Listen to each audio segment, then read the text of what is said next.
Dando sequência à trilha conteúdo na temática consumo, vamos abordar, na perspectiva de nosso convidado, qual o novo cenário do jornalismo com a evolução dos hábitos de consumo. Sou Daniela Souza e você está no Set Experience Academy.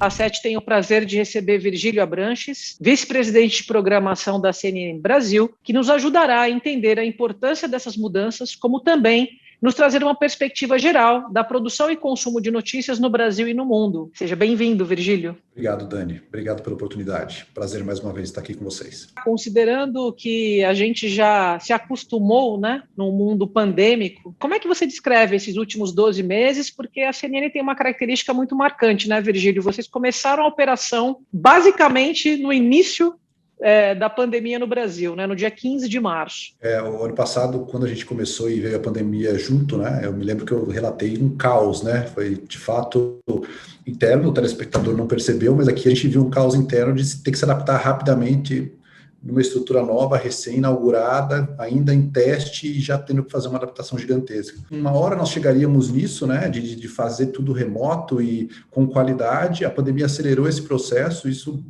facilita a produção, isso reduz custo e virou um hábito, tanto que quando nós tivemos a oportunidade de fazer presencial, entrevistas mesmo aqui na CNN, muitas vezes nós nem pedíamos para o entrevistado se deslocar, porque para a gente é perfeitamente possível fazer a nossa produção da forma como a pandemia nos impôs, e o mais importante, o telespectador entende, ele não recebe mais uma entrevista numa dessas ferramentas online como se fosse algo de baixa qualidade, Então, esse formato foi aceito pelo público e facilitou muito a rotina das redações, porque, de fato, fazer produções à moda antiga, que é deslocamento de entrevistados principalmente, isso não acontece mais e está fluindo normalmente agora. E na percepção, da CNN Brasil, você acha que esse mundo pandêmico, em termos de consumo, por essa abordagem do consumo de conteúdo, eu diria ser até um paralelo mesmo, entre a experiência de consumo do jornalismo atual,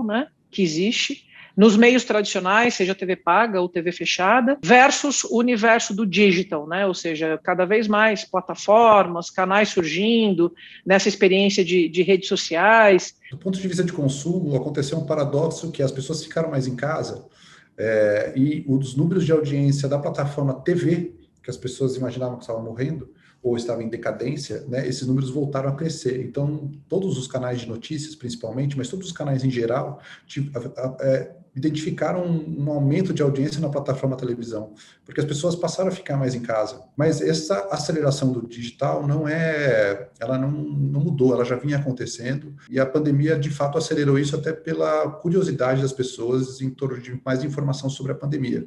Então, esse mercado de podcasts, em que o tema pandemia foi muito abordado, e todas as consequências da pandemia, isso cresceu muito. Enfim, todas as plataformas que apresentaram conteúdo de informação, seja no digital, seja na televisão, elas foram mais buscadas nesse período de pandemia e continuam sendo, mas nunca para patamares anteriores do que eram antes, quando começou a pandemia. A busca por informações nas plataformas de consumo e a TV entre elas aumentou muito, E esse movimento era inesperado, porque a televisão vinha numa curva decrescente em relação às outras plataformas digitais, principalmente no Brasil. E a TV recuperou essa audiência, então o hábito de consumo do brasileiro voltou um pouco para a televisão. Isso é interessante. Muito bacana mesmo. Sabe que, recentemente, numa análise do ano de 2020, que foi o primeiro ano pandêmico de fato, tanto a Kantar, que faz as medições tradicionais, digamos assim, como a Comscore, que faz as medições digitais, é muito curioso o que eles apresentaram, e tem muita semelhança, de que nesse período que todo mundo ficou mais em casa, esse fenômeno de audiência de um modo geral,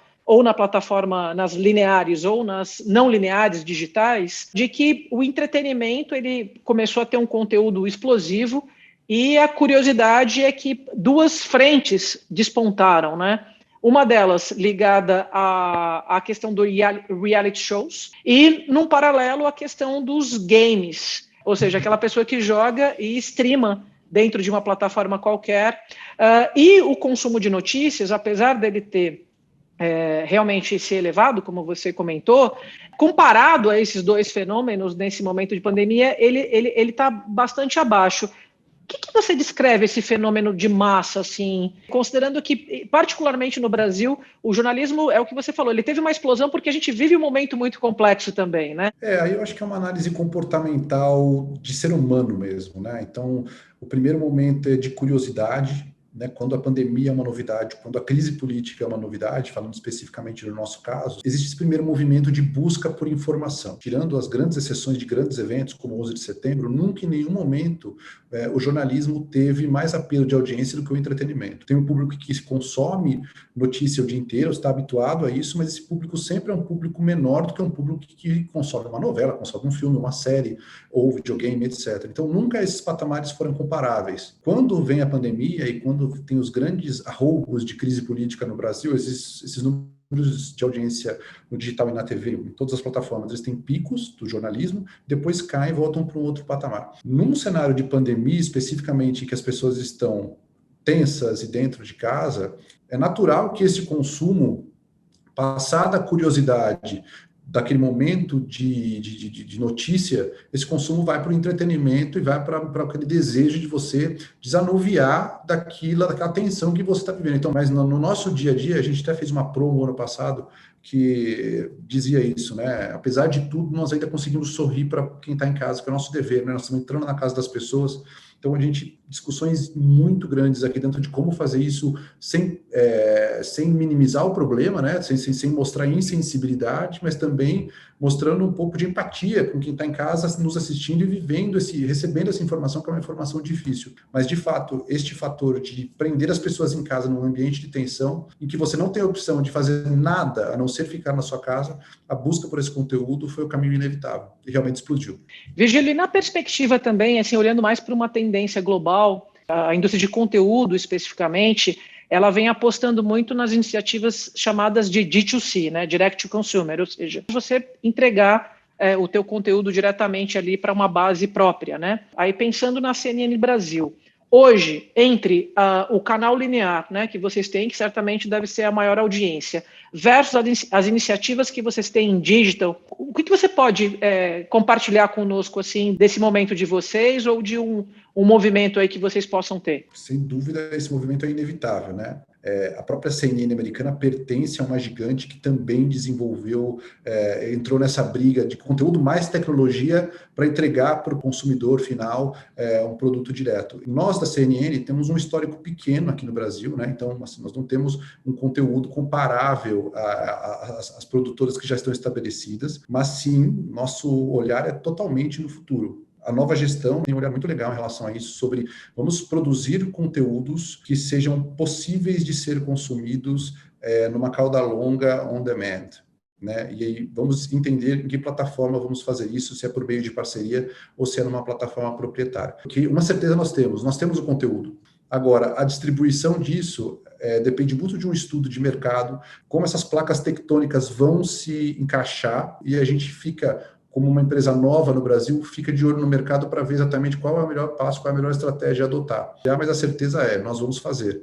A CNN vai estar em alguma plataforma própria ou não, disponível direto para o consumidor, num modelo de negócio que a gente entender que faz sentido estrategicamente. E aí, para a gente ir para uma última pergunta aqui para você, do ponto de vista da programação, vocês tiveram uma adaptação grande da programação ou basicamente ela permanece desde a origem, o plano inicial? Nós sempre viemos com a proposta de fazer muitas horas ao vivo, né? Que é o que a CNN americana faz, e eles são o nosso modelo. Então, nós sempre viemos com essa proposta, os nossos concorrentes perceberam esse movimento e também por causa da pandemia acabaram se obrigando a fazer isso. Então, a adaptação que nós fizemos foi, na verdade, aumentar a quantidade de horas ao vivo que estava inicialmente prevista. O que nós estamos programando, e também vai de encontro ao que a gente falou aqui sobre a busca do público por um conteúdo diferente, ir além do que a CNN já é hoje estabelecida como um grande canal de hard news. Nós temos a intenção de criar um braço de produções com outras editorias, transitar por outros territórios, dar outras oportunidades para o telespectador consumir outro tipo de conteúdo também na CNN e não só conteúdo hard news noticioso. Muito bem. Então, Virgílio, muito obrigada pela sua participação no SET Experience Academy. É muito legal a gente ter essa troca de experiências. As mudanças são constantes, sempre foram constantes, mas agora estão aceleradas, e compartilhar essas informações para a gente é muito valoroso. Obrigado.